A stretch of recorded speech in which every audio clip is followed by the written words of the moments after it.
ಲಕ್ಷ್ಮಣ್ ಸವದಿ ಅವ್ರನ್ನ ಬೆಳಗಾವಿಗೆ ಇನ್ನೊಬ್ಬರು ಮಿನಿಸ್ಟರ್ ಮಾಡಿ ಇಲ್ಲೇ ಒಂದು ರಾಜಕೀಯ ಸಮತೋಲನ ಕಾಯ್ಕೊಳ್ಳುವಂಥದ್ದು ಒಂದು ಹಿಡಿತವನ್ನು ಸಾಧಿಸುವಂಥ ಕೆಲಸವನ್ನು ಸಹಿತ ನಡೆಸಿದಾರೆ ಅಂತ ಸುದ್ದಿಗಳು ಬರ್ತಾಯಿದ್ದಾವೆ. ಅದೇ ಕಾಲಕ್ಕೆ ಇನ್ನಷ್ಟು ಚರ್ಚೆಗಳು ಬರ್ತಾಯಿದ್ದಾವೆ. ಇಲ್ಲಪ್ಪ ಸಿದ್ದರಾಮಯ್ಯನವರು ಇಂದು ನಾಳು ಒಂದಿಷ್ಟು ಬಿ ಜೆ ಪಿಗರ ಮಾತು ಇರ್ಬೋದಿಲ್ಲ ಅಂತಲ್ಲ, ಸ್ಪ್ರೆಡ್ ಔಟ್ ಮಾಡ್ತಾ ಇರ್ತಾರೆ. ಇಲ್ಲ ಒಂದು 25-30 ಮಂದಿ ತೆಗೆದುಕೊಂಡು ಡಿ ಕೆ ಶಿ ಅವರು ಹೊಸ ಪಕ್ಷ ಅವ್ರದಾರ ಅಂದ್ರೆ ಬಿ ಜೆ ಪಿ ಅವ್ರದಾರ, ಹಾಗೆ ಹೀಗೆ ನಡೀತಾ ಇರ್ತದನ್ನ ಚರ್ಚೆಗಳು. ಆ ಚರ್ಚೆಗಳನ್ನ ಗಮನಿಸಿದಾಗ ಬಿ ಜೆ ಪಿ ಹೊಡಿಬೋದಾ ಡಿ ಕೆ ಶಿ ಅವರು, ಇದು ಕಾಂಗ್ರೆಸ್ನ ಹೊಡಿಬೋದಾ ಡಿ ಕೆ ಶಿ ಅವರು, 138ರಲ್ಲಿ ಸ್ಥಾನಗಳನ್ನು ಒಂದು 30-40 ಮಂದಿ ತೊಗೊಂಡು ಹೋಗ್ಬೋದಾ ಅನ್ನುವಂಥದ್ದು. ಕೆಲವೊಬ್ರು ಹೇಳ್ತಾರೆ ಇಲ್ಲ 38 ಮಂದಿ ಬಂದರೆ ಸಾಕ್ರಿ, ನಾವು ಕಾಂಗ್ರೆಸ್ಸನ್ನು ಕೆಡುತ್ತೀವಿ ಗೌರ್ಮೆಂಟನ್ನು ಅನ್ನೋದು ಬಿ ಜೆ ಪಿಲಿನೂ ಮೊದಲಿನೂ ಕನಸುಗಳಿದ್ದಾವೆ. ಏನು ತಪ್ಪಲ್ಲ ಕನಸ್ಕೊಳ್ಳೋದು, ಯಾಕಂದರೆ ಸಹಜ ಮನುಷ್ಯನ ಸ್ವಭಾವ ಹೇಗಾದರೂ ಅದು ಒಡೆದ ನಾವು ಆಡಳಿತ ಮಾಡಬೇಕು ಅಂತ ನಾವು ಇವರು ಹೇಳೋದು ಇಷ್ಟ. ಇದು ಒಡೆದ ರಾಜಕೀಯ ಮಾಡೋಕ್ಕಿಂತಲೂ ಸ್ವತಃ ನೀವು ಒಳ್ಳೆಯ ರಾಜಕೀಯ ಮಾಡಲ್ರಿ, ಜನಕ್ಕೆ ಬೇಕಾಗಿದ್ದು ಏನು ಬೇಕಾಗಿದೆ, ಗ್ಯಾರಂಟಿ ಬೇಕಾಗಿದೆ, ಅದ್ರ ಜೊತೆ ಮತ್ತೇನು ಬೇಕಾಗಿದೆ, ಇಲ್ಲೇ ಬೆಲೆ ಕಡಿಮೆ ಆಗಬೇಕಾಗಿದೆ, ಉದ್ಯೋಗ ಸೃಷ್ಟಿ ಮಾಡಬೇಕಾಗಿದೆ, ಇದೆಲ್ಲ ಮಾಡಿ ನೀವು ಸರ್ಕಾರ ರಚನೆ ಮಾಡಿರಿ, ಬಿ ಜೆ ಪಿಗೆ ಏನು ತಪ್ಪಿಲ್ಲ ಅಂತ ಹೇಳಬೇಕಾಗಿದೆ. ಅದೇನು ಮಾಡ್ತಾರೆ ಮಾಡಲಿ ಅವರು. ಬಟ್ ಈಗ ಮೇನ್ ಬಂದಿದ್ದೇನಪ್ಪ ಅಂದರೆ ಬೆಳಗಾವಿ ರಾಜಕೀಯದಲ್ಲಿ ಒಂದು ಸಮತೋಲನ ಕಾಯ್ಕೊಳ್ಳೋಂಥದ್ದು ವಿಚಾರ ಕಾಂಗ್ರೆಸ್ನಲ್ಲದ, ಅದರಲ್ಲೂ ಡಿ ಕೆ ಶಿವಕುಮಾರ್ ಅವ್ರಿಗಿಂತ ಇನ್ನೂ ಜೋರದ.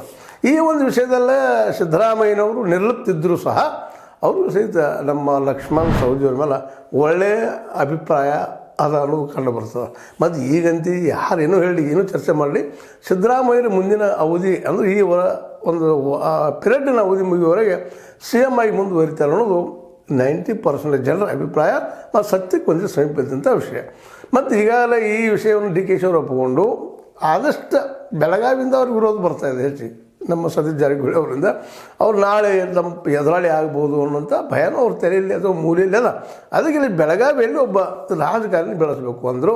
ಲಕ್ಷ್ಮೀಬಾಯಿ ಹೆಬ್ಬಾಳ್ಕರ್ ಅವ್ರಿಗೆ ಅಷ್ಟು ಒಂದು ಶಕ್ತಿ ಸಾಲೋದಿಲ್ಲ ಅನ್ನೋದು ಈಗ ಮನವರಿಕೆ ಆಗ್ಯದ ಅವ್ರಿಗೆ. ಯಾಕಪ್ಪ ಅಂತಂದ್ರೆ ತಿಕ್ಕಾಟಿದ್ದಾವೆ ಇಲ್ಲಂತಲ್ಲ, ಒಳ ಮುಸುಕಿನ ಏನಂತೀವಿ ನೀವು ಗುದ್ದಾಟಗಳಿದ್ದಾವೆ. ಅದರ ಗುದ್ದಾಟದಲ್ಲಿ ಜಾರಕಿಹೊಳಿ ಸಹೋದರ ಕೈ ಮೇಲೆ ಅಂತ ಆಗ್ತಾ ಬಂದದ. ಅದಕ್ಕೆ ಅದನ್ನು ತಡಿಬೇಕಾಗ್ಯದ ಅವ್ರಿಗೆ. ಆ ದಿಶೆಯಲ್ಲಿ ಇನ್ನೊಂದು ಮಂತ್ರಿಗಿರಿಯನ್ನು ಕೊಟ್ಟು ನಮ್ಮ ಲಕ್ಷ್ಮಣ್ ಸವದಿಯವರಿಗೆ ಬೆಳಗಾವಿ ಜಿಲ್ಲೆಯಲ್ಲಿ ಒಬ್ಬ ಮಾಸ್ ಲೀಡರಾಗಿ ಬೆಳೆಸಬೇಕು ಅನ್ನುವಂಥದ್ದು. ಮತ್ತು ಅವ್ರಿಗೂ ಲಿಂಗಾಯತ್ ಕಮ್ಯುನಿಟಿಯಲ್ಲಿ ಆಗಿರ್ಬೋದು, ಇನ್ನುಳಿದ ಒ ಬಿ ಸಿಯಲ್ಲಿ ಆಗಿರ್ಬೋದು, ಲಕ್ಷ್ಮಣ್ ಸವದಿಯವ್ರು ಹಿಡಿದು ಸಾಕಷ್ಟು ಅದ. ಅಷ್ಟೇ ಅಲ್ಲ, ಬಾಗಲಕೋಟೆ, ಜಮಖಂಡಿ, ಗೋಕಾಕ್, ಅಂದರೆ ಇಟ್ ಮೀನ್ಸ್ ನಮ್ಮ ಬದಿಯ ಚಿಕ್ಕೋಡಿ ಮತ್ತು ಗೋಕಾಕದಲ್ಲೂ ಅವರ ಬೆಂಬಲಿಗರಿದ್ದಾರೆ, ಇಲ್ಲ ಅಂತಲ್ಲ. ಅವ್ರ ಮೇಲೆ ಪ್ರೀತಿ ನಿಂತವ್ರು ಸಾಕಷ್ಟು ಜನ ಇದ್ದಾರೆ. ಆದರೆ ಅದು ಏನಾಗಿದೆಪ್ಪ ಅಂದರೆ ಇವತ್ತು ಹೌದು ಮಾಸ್ ಲೀಡರ್ ಇದ್ದಾರಪ್ಪ ಅಂತ ಬುದ್ಧಿವಂತರು ಇದ್ದಾರೆ. ಸ್ವತಃ ಯಾವುದೇ ವಿಷಯವನ್ನು ನಮ್ಮ ಉತ್ತರ ಕರ್ನಾಟಕದ ಭಾಷೆಯ ಸೊಗಡಿನಲ್ಲಿ ಉತ್ತರ ಕೊಡ್ತಾಯಿದ್ದಾರೆ. ಯಾವಾಗಲೂ ಅವ್ರು ಮಾತಾಡೋ ಶೈಲಿ, ಉತ್ತರ ಕೊಡುವಂಥ ಮಾತು ಇವೆಲ್ಲ ನೆನಪಿಸ್ಕೊಂಡಾಗ ಒಬ್ಬ ಉತ್ತರ ಕರ್ನಾಟಕದ ಒಬ್ಬ ಲೀಡರ್ಪ್ಪ ಇವರು ಅನ್ನುವಂಗೆ ಅವ್ರು ತೋರಿಸ್ಕೊಳ್ತಾ ಇದ್ದಾರೆ. ಮತ್ತು ನಿಜವಾಗಿಯೂ ಹಂಗದ ಅವರ ವ್ಯಕ್ತಿತ್ವ. ಅವರು ಶುಗರ್ ಫ್ಯಾಕ್ಟ್ರಿ ಮಾಡಿದ್ದಾರೆ. ಮತ್ತು ಇವತ್ತು ನೋಡ್ರಿ, ಇವತ್ತು ರಾಜಕೀಯಕ್ಕೆ ದುಡ್ಡಿನ ಮೂಲ ಅಂತ ಅತ್ಯವಶ್ಯಕ. ಅದಕ್ಕೆಲ್ಲ ಮಾಡ್ಕೊಂಡಿದ್ದಾರೆ ಅವರು. ಒಂದು ಸಹಕಾರ ರಂಗದಿಂದಿರ್ಬೋದು, ಮತ್ತೊಂದರಿಂದಿರ್ಬೋದು.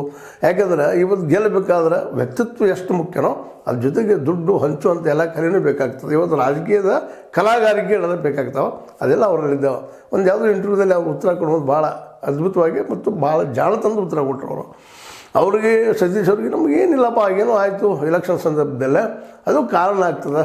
ಏನಪ್ಪ ಅಂತಂದರೆ ಎಮ್ ಎಲ್ ಎಲೆಕ್ಷನ್ ಬೇರೆ ಆಗ್ತದೆ, ಎಂ ಪಿ ಎಲೆಕ್ಷನ್ ಬೇರೆ ಆಗ್ತದೆ. ಎಂ ಪಿ ಎಲೆಕ್ಷನ್ದಲ್ಲಿ ಒಂದು ಸ್ವಲ್ಪ ನಮಗೆ ವೋಟ್ ಕಡಿಮೆ ಆಗಿರ್ಬೋದು, ಬಿ ಜೆ ಪಿ ಹೆಚ್ಚು ಹೋಗಿರ್ಬೋದು. ನಾವು ಮೊದಲಿಂದ 25 ವರ್ಷಗಳಿಂದ ಅಲ್ಲಿ ಬಿ ಜೆ ಪಿಯನ್ನು ಬೆಳೆಸುವ